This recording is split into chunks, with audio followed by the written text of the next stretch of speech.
So in Season 1 of Torchlight Infinite, you started Whirlwind Rahan, and now, with the launch of Season 2, Black Sail, you're looking for something to play.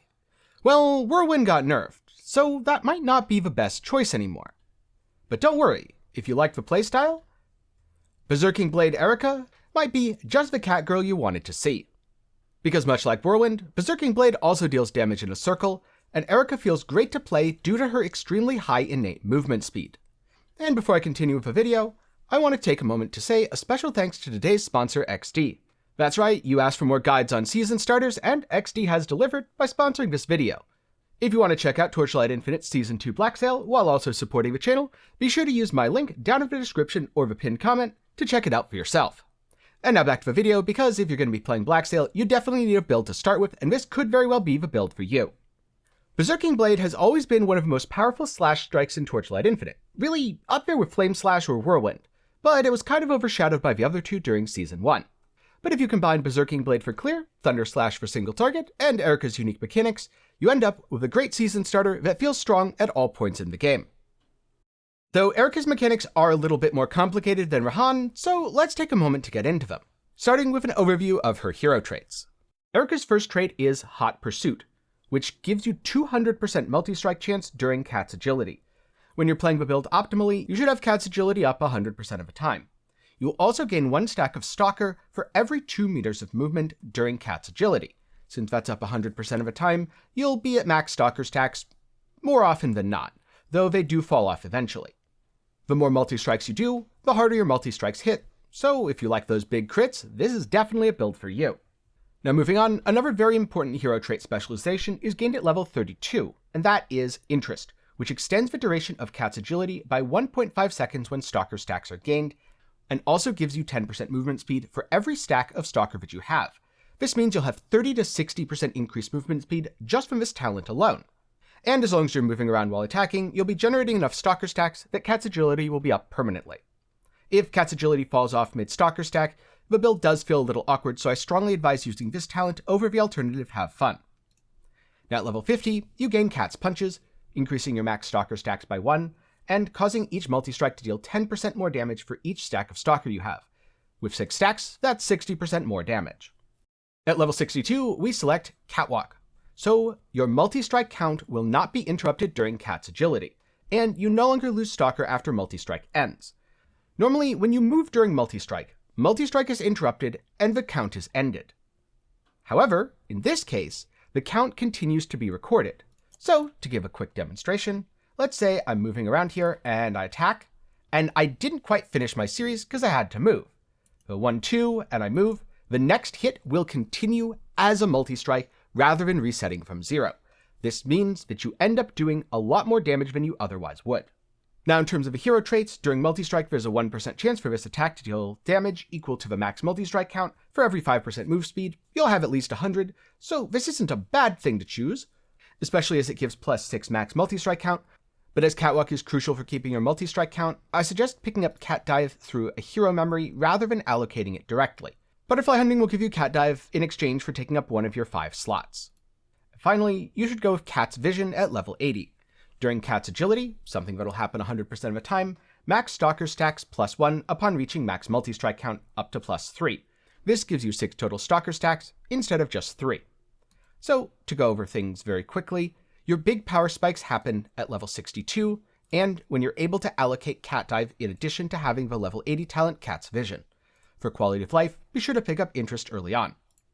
In regards to the hero relic and hero memory, generally look for things that increase your multi-strike damage or multi-strike count.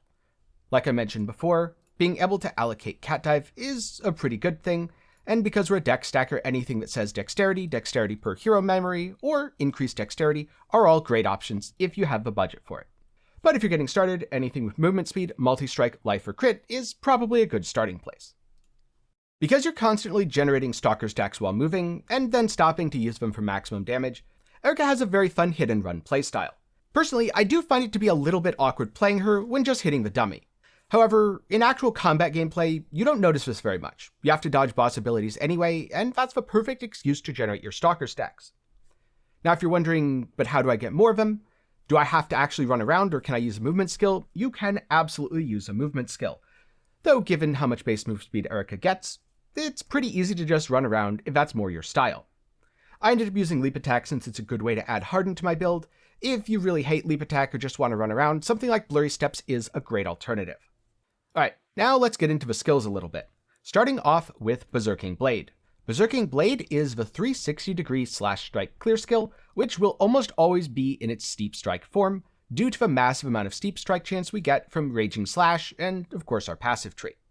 This means that we're going to be hitting very hard and very often filling the entire screen with damage. Additionally, because we're a deck stacker, I'm going with Multi-Strike, Electric Overload, Lightning Penetration, and finishing off with Mark. You could honestly easily have Mark over on Leap Attack instead of Emergency Avoidance, and just put in a support like High Voltage, just like this. Personally, I found that I was pretty bad at leaping onto bosses' heads while clearing a lot of the time, so I only do that if I'm going to go fight a big boss, such as a Watcher. Most of the time, I'd rather have Mark on my main skill for dealing with a tanky rare or a map boss. Of course, with Perfect Play, this is a lot more damage, and you have to use Leap Attack to move anyway, which is kind of a really good excuse to keep both Hardened and Mark on the target. In terms of other skills, well, I've already covered Leap Attack, though again, if Blurry Steps is more your thing, it works pretty well. Resurrection Warcry is a great way to get additional healing. Combined with Armor Infusion and Lion's Roars, you should have a good defensive layer for when you do take damage. Plus, this not only weakens enemies, it gives you recovery, but it's a damage reduction so long as enemies are nearby. For my other damage skill, I went with Fearless Warcry. This gives more steep strikes, which doesn't matter too much for Berserking Blade, but will very much matter for Thunder Slash, which is our main single target. And again, I'm supporting it with Lion's Roar, Extended Duration, and Pain Amplification to get as much out of it as possible. Lastly, my final damaging support skill is Bull's Rage. I'm combining this with Death Will so I don't pay a massive upfront cost. Though if you're uncomfortable with paying a life cost at all, you could easily switch this for a skill like Electrocute that provides a pretty consistent level of damage, it's just not as bursty. Of course, having passive damage boosts is also great, so I'm running Death Pact to have Fixate for double damage and Bloodthirst for some more attack speed and increased area of effect. I'm using Auto Defense and Stone Skin because I'm lazy and bad at hitting my defensive button, and for auras, I'm combining Fearless with Electric Conversion. Though it should be noted, if you're struggling for resists, dropping Fearless and picking up Elemental Resistance is always a really good choice early on, and it'll make mana a little bit less tight. Another choice to get a bit more healing is something like Rejuvenation. I happen to drop a Precise Rejuvenation from one of the Watchers. A regular one would do totally fine as well, and then you could stick something like an Imbue or Thunder Spirit in for a bit more damage. Electric Conversion's great because it's 22% additional lightning damage, a bit higher at level 20, and, well, we're base lightning damage, so it works out. But of course, on a boss, you're not going to be using Berserking Blade. It's great, but there's something better, and that is Thunder Slash. Thunder Slash was purpose-built for Erika, because you get 20% multi-strike chance, and multi-strike is really good given all of Erika's bonuses for it. Plus, this skill cannot obtain steep strike attempts. Instead, those steep strike attempts get converted over to multi-strike. So you will have a massive multi-strike count and absolutely destroy bosses with Thunder Slash. Even in my somewhat mediocre scuffed gear, I was seeing crits in the 50 to 80 million range on a lot of the bosses I fought at T7. Now don't get me wrong, skills and talents are great, but no hunter's kit is complete without your gear. And today I wanted to highlight a few items of special importance. Starting with Everlasting Cloud. This is pretty much the only item that I'd say is a mandatory legendary for the build. And even then, it's a lot of damage, but mandatory might be a little bit of a stretch. Everlasting Cloud gives 48% dexterity, along with minus 5% additional lightning if you have at least 800, which you should always have with this build, and minus 25% additional lightning taken if you have at least 1500, which would be a good goal. If you're wondering where does it drop, it has a chance after defeating the Tidemaster at any difficulty level in the Void Rift, so get ready to do some Keegans. But ultimately, if you can't obtain this, a rare chest with dexterity is a decent enough workaround for the time being. The other legendaries I'm using include False God Skin. This gives plus 3 dexterity per 4 level and an assortment of other bonuses. Look for things like damage, skill radius, or maximum life based on stacking attributes. And ideally you want per a number of your highest stat rather than per a number of your lowest stat. It can also easily be corroded for percent all stats. If you can grab that, that's great, but this one doesn't have it and you absolutely don't need it. I'm also using an Infinity to grab Quick Advantage. Multi-strike deals 55% more damage with each strike. This is great. However, you absolutely don't need it, since we're in the tree to get quick advancement anyway. This is just a little bit of a damage bonus from a lucky drop. Any infinity with a relevant major talent is great, and the War Cries or instant node makes the quality of life a lot better. Something like life or erosion resist is also a huge plus. The last legendary I'm using is Endless Night. This was more of a really budget way to get some good damage and extra elemental resistances. 1% res for every 40 dex, 15% damage for every 15 dex, and 10% dex. But if you want something like a rare that has movement speed, dexterity, and percent dex, that's totally fine. Rare evasion-based boots can roll percent dexterity, so this is nothing impressive and should absolutely be something you replace later in your build. Now, as for the rest of the gear, it's nothing special. Just try to get life and try to get resistances to fill in as necessary. The only other thing that's really important about the gearing is you need a dexterity stacking weapon. Now, the weapon's DPS doesn't really matter here. Instead, what matters is its attack speed. So, the hero's longsword has really high base attack speed, and with a T1 gear attack speed roll, this will go even higher. For the prefixes, I went with elemental damage, adds lightning damage per dexterity, and the crafted damage penetrates elemental resistance. This craft is nice and cheap, and a lot easier than spamming Ominous Embers.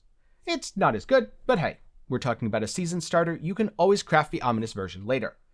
The dex mod is very important. This comes from Ruling Embers and will require the item has 4 modifiers. Dexterity as a suffix is very important. You can use either the chance to multi-strike or hybrid chance to multi-strike suffix. I went with a base version because it's a little bit easier to craft. And gear attack speed is of course really good since it gets your base attack speed up and helps you hit those really high attack speed thresholds that feel absolutely amazing. In general, on a build like Erika, you don't want to worry too much about stacking attack speed because multi-strike has an innate attack speed bonus, but your weapon's base attack speed multiplies with that bonus to make things feel much better. And if you plan to play the build beyond a season starter, min-maxing it fully in the endgame, here's a little bit of a preview of what the gameplay might look like. If you have some good rares with Ominous mods, a really good False God skin, and of course an Everlasting Cloud for even more dexterity, you get absolutely massive damage, massive move speed, and, in my opinion, massive fun. Now when it comes to talents, I went with a budget route, that is God of War into Ronin into Blade Runner. The reason that I went for God of War is to have Fervor. Fervor is a great way to fix your critical strike chance, especially because Fervor effect was buffed and is much easier to get. I know it might seem a little counterintuitive to take the physical tree for a lightning build, but God of War also has quite a lot of bonuses for Steep Strike and Multi-Strike. Personally, I quite like Determined, since if you make a mistake and take fatal damage, especially to damage over time, you'll be able to live just a little bit longer and hopefully heal up to survive your mistake. In terms of the actual pathing and allocation, there's nothing too interesting in God of War for us, but I would suggest pathing to the medium talent for 32% multi-strike chance as quickly as you're able. Then, moving on to the Ronin tree, things get much more interesting. I wouldn't really use this tree while leveling. Instead, I'd go with a Goddess of Hunting and swap to this stuff as you approach the endgame. The reason that Ronin gains more value in the endgame is you can't dex stack at low levels. Sprinkles, not too bad, but nothing special.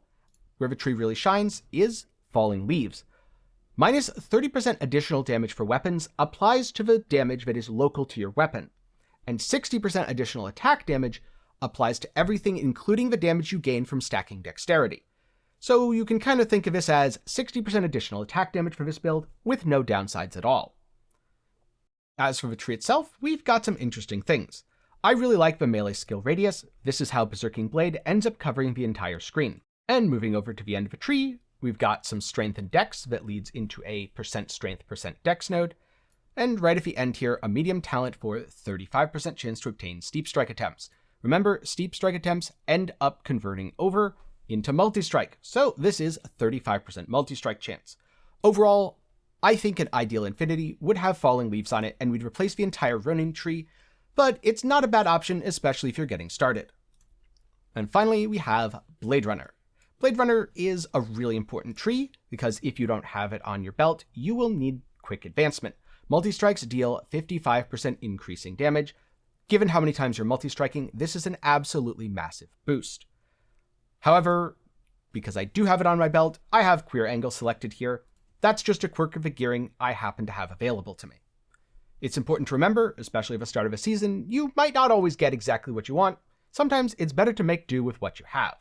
I certainly would much rather have a pair of fervor gloves so that I don't need to go God of War and could instead go Goddess of Hunting.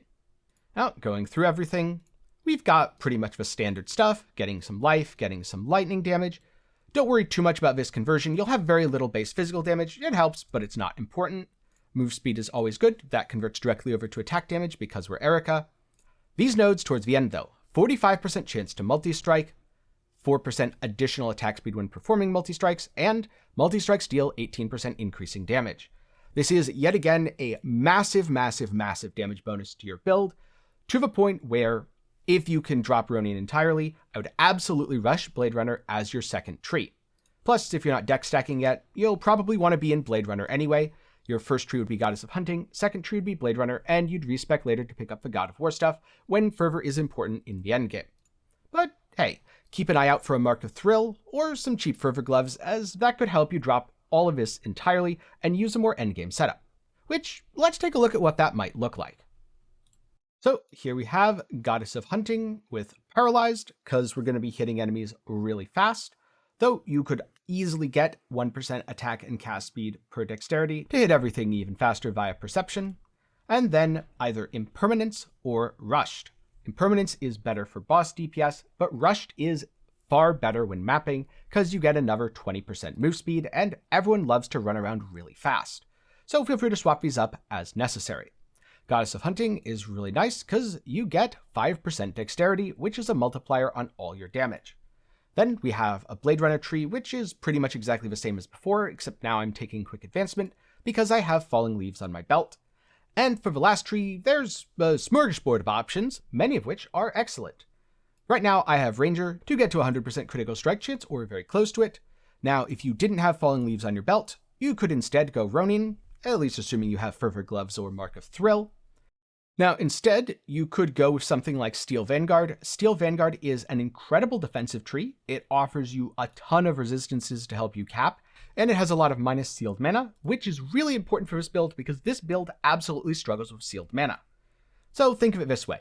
If you're comfortable with your mana, you've been able to purchase a Restrain, maybe you're using a couple of seal conversions to have low reservations on your life, by all means, feel free to go Ranger like I did. If you don't have that Restrain, Steel Vanguard is really nice and super defensive.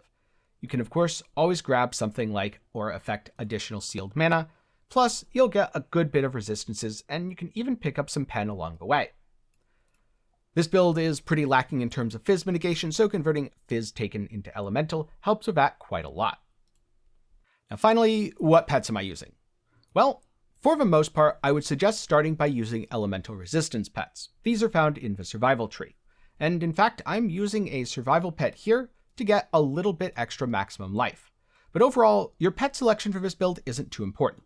Remember, pets aren't a core part of the Torchlight Infinite experience or character building. They have a fairly minimal impact. It is quite nice if you have an idling weasel to use it, because you get 8% chance to multi-strike. Again, if you don't have a pet or your other pets happen to be higher level, don't worry too much. I always like to showcase my builds with 3 very common pets, so everyone can feel comfortable knowing they'll have the same level of power showcased in the video, provided that they have the same gear and everything else available. Now in terms of what nodes to prioritize, I'd start with the offensive tree, get your damage up, especially while leveling, then go over into the defensive tree, grab resist, and finally get the drops as you're progressing into the endgame. Of course, if you're not too worried about damage and you want more loot, you can always switch these around, maybe switch some of the generic damage nodes over to generic drop nodes as well. And so that's my Cat Eye Erika Berserking Blade Thunderslash Season Starter. While at first I thought Erika's hit and run playstyle would be a little awkward, as I got to know the character a little better, it hasn't been so bad. Very often when fighting bosses, you naturally fall into a rhythm where you move around to get your stalker buffs up, then you stand still to do a nice chunk of damage, the boss does a mechanic which forces you to move, which refreshes your stalker stacks, and you don't really have to notice them.